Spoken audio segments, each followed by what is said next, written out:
Comment commencer le hacking et passer d'un débutant à un véritable hacker? Par où commencer? Quelles sont les compétences de base nécessaires? Quelles sont les meilleures ressources? Faut-il faire des études? Pas de panique. Dans cette vidéo, je vais partager avec toi mes meilleurs conseils basés sur mon expérience pour débuter dans le domaine. Et crois-moi, si tu restes jusqu'à la fin, tu auras toutes les clés en main pour te lancer. La première chose qui est pour moi la plus importante, la mentalité. Le hacking, c'est avant tout une question d'état d'esprit. Tu t'amélioreras seulement en pratiquant. Fais des erreurs, apprends d'elles et surtout, n'arrête jamais d'apprendre. Ce domaine évolue constamment et pour rester au top, il faut toujours être en quête de nouvelles connaissances. Chaque échec est une opportunité de grandir et de te perfectionner. C'est une discipline où la persévérance et la curiosité sont tes meilleurs alliés. Pose-toi des questions, explore et ne te limite jamais à ce que tu sais déjà. Il existe 4 piliers à maîtriser avant de commencer la cybersécurité. Ton point de départ devrait être l'un d'eux. Peu importe par lequel tu vas commencer, fais ce qui t'attire le plus. Il n'y a pas de chemin tout tracé et tu ne perdras pas ton temps dans tous les cas. Ce sont des fondations essentielles pour la suite. Numéro 1, le hardware. Le matériel informatique joue un rôle essentiel. Apprends comment fonctionnent les composants et comment ils interagissent entre eux. Pour ce faire, tu peux te rendre sur la chaîne de Professeur Messer qui propose une playlist gratuite très bien expliquée. Numéro 2, le réseau. Comprendre comment fonctionnent les réseaux est crucial. Les modèles TCP/IP, OSI et les protocoles sont des concepts de base que tout hacker doit maîtriser. Tu peux te pencher sur la certification Network Plus, également disponible sur la chaîne de Professeur Messer. Numéro 3, la programmation. La programmation est un atout important. Selon moi, ce n'est pas obligatoire au début, mais cela va vite le devenir. Si tu ne sais pas par lequel commencer, choisis Python. Il est très populaire, facile à comprendre et particulièrement utile pour l'automatisation des tâches et le développement de scripts de hacking. Tu peux également apprendre le HTML, CSS et JavaScript qui te seront très utiles pour du hacking de sites web. Je te recommande les sites FreeCodeCamp et The Odin Project qui sont très intuitifs. Numéro 4, les systèmes d'exploitation et en particulier Linux. C'est également fondamental. Apprendre à utiliser des commandes dans le shell et à naviguer dans un environnement Linux te permettra de travailler plus efficacement. Pour commencer, tu peux installer la distribution Kali Linux ou Ubuntu. Tu pourras utiliser le site Linux Journey pour apprendre et développer tes connaissances et le site Over the Wire pour mettre en pratique ce que tu viens d'apprendre. Apprendre ne veut pas dire devenir un expert. C'est pourquoi tu n'as pas besoin d'apprendre un langage de programmation ou un système d'exploitation de A à Z.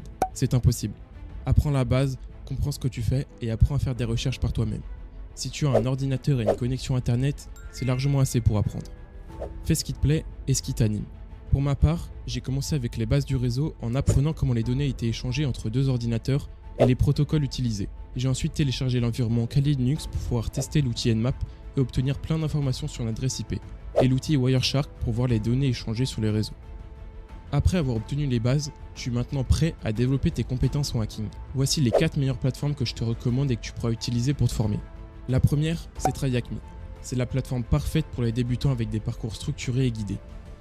La deuxième, HackTheBox. C'est une plateforme qui demande un niveau un petit peu plus avancé, mais c'est une plateforme excellente pour se confronter à des challenges réels et complexes. La troisième, c'est RootMe. C'est une plateforme française qui offre une grande variété également de challenges et possède une très grosse communauté. Enfin, Portswigger Academy. Spécialisée dans la sécurité web, c'est une ressource incroyable pour comprendre les différentes vulnérabilités des applications web. Sur YouTube, tu trouveras des tonnes de ressources. En anglais, je te recommande notamment NetworkChuck qui est idéal pour les débutants et également The Cyber Mentor.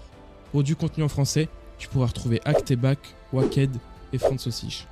Le plus important, c'est de te lancer. Arrête de te poser trop de questions et commence dès à présent. Chaque jour compte. Si tu ne te lances pas maintenant, tu seras en retard sur celui qui a commencé aujourd'hui. N'oublie pas, le meilleur autodidacte est souvent le plus motivé et le plus discipliné. La clé du succès dans ce domaine, c'est l'action. Commence par de petits projets, même si cela te semble insignifiant. Chaque ligne de code, chaque configuration que tu mets en place te rapproche de ton objectif. Il est crucial de prendre des notes sur ce que tu fais. Utilise des outils comme Notion, Obsidian ou Joplin pour documenter tes découvertes et tes progrès. Prendre des notes te permet de structurer tes pensées, de retenir plus efficacement et de te créer une base de connaissances personnelles pour la suite. Cela t'aidera à organiser tes connaissances et à t'y référer plus tard. En plus, cela peut te servir de portfolio pour montrer ce que tu as appris et accompli. Les études ne sont pas obligatoires, tu peux y arriver en autodidacte. Cependant, elles peuvent t'aider à trouver un emploi. Il existe de nombreux cursus comme des TUT, IUT, BTS et bachelors spécialisés en informatique et cybersécurité. Par la suite, tu peux te diriger vers des parcours d'ingénieur ou des masters en cybersécurité. En plus de l'apprentissage théorique, tu bénéficieras d'un réseau de contacts et d'opportunités qui peuvent être décisifs pour ta carrière. L'anglais est essentiel en cybersécurité. La majorité des ressources, des cours et des documentations sont en anglais. Plus vite tu te mettras à l'apprendre, plus tu seras à l'aise pour suivre les dernières tendances et technologies. Utilise des applications comme Duolingo, regarde des séries en VO, lis des articles et regarde des vidéos en anglais. Tout cela t'aidera à progresser.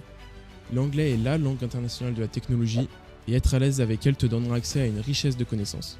Enfin, rejoins une communauté. Les avantages sont nombreux. Motivation, entraide, partage de ressources et apprentissage collectif. La communauté en cybersécurité est incroyablement riche et accueillante. Que ce soit sur des forums, des groupes Discord, des événements en ligne ou des meet-up, être entouré d'autres passionnés te permettra d'apprendre plus vite, de rester motivé et de trouver des solutions à tes problèmes. La force du collectif ne doit pas être sous-estimée. La cybersécurité est un voyage, pas une destination. Si tu te sens perdu, c'est normal. Tu peux y arriver.